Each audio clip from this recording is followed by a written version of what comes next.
Assalamualaikum arkadaşlar. Şimdi İnsanlar Günü'nden algan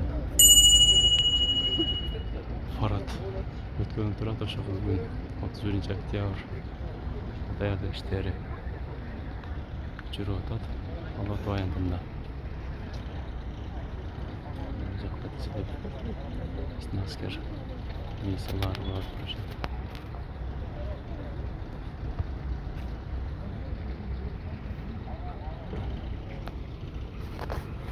Tabii teknikler küçük organlar burada hazır. Bir süre tartıp gideriz. Burada askerler. 505 90. Bütçem.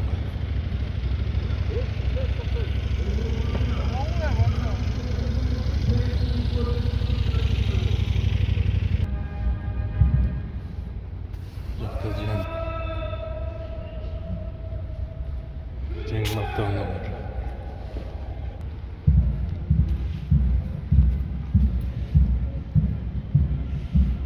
Бүтән birinci noyabr milisiyaların 100 yıllığına arnalgan paradga dayardık.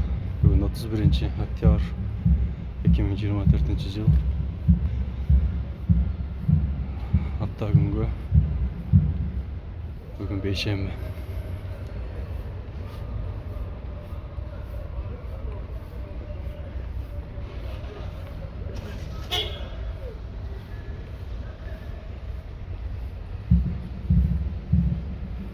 Oturgan maşınlar büt can eken vardı.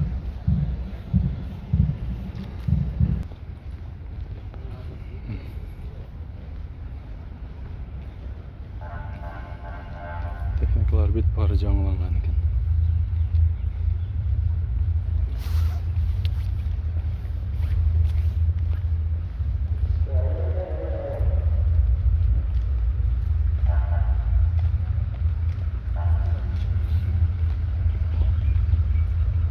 Çocukluğumuzda tinçlik bolsun. Eken öz önüne söylesin.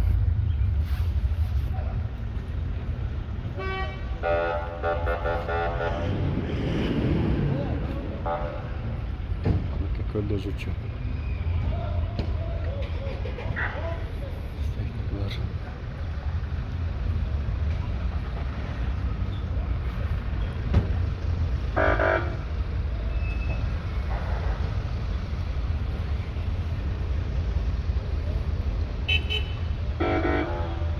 Bugün dayardık hazır bular bitbari. Az dayardıktan ötüşet barattan şoba. Dizip durgan uçuru.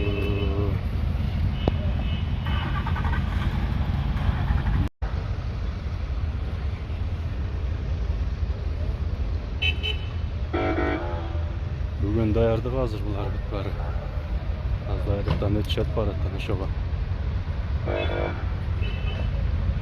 Dizip durgan uçuru.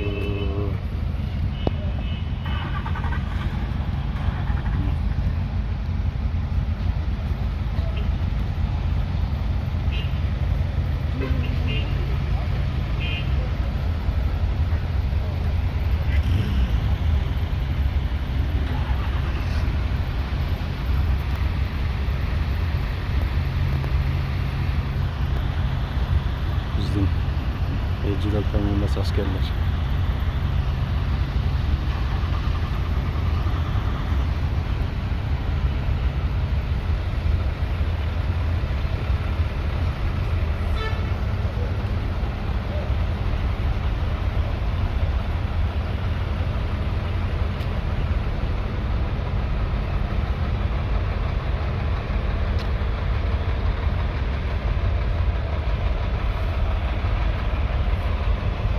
O ilgisinlerle. Maksat Kent'ten çağırdılar. Fort. Amerikanski.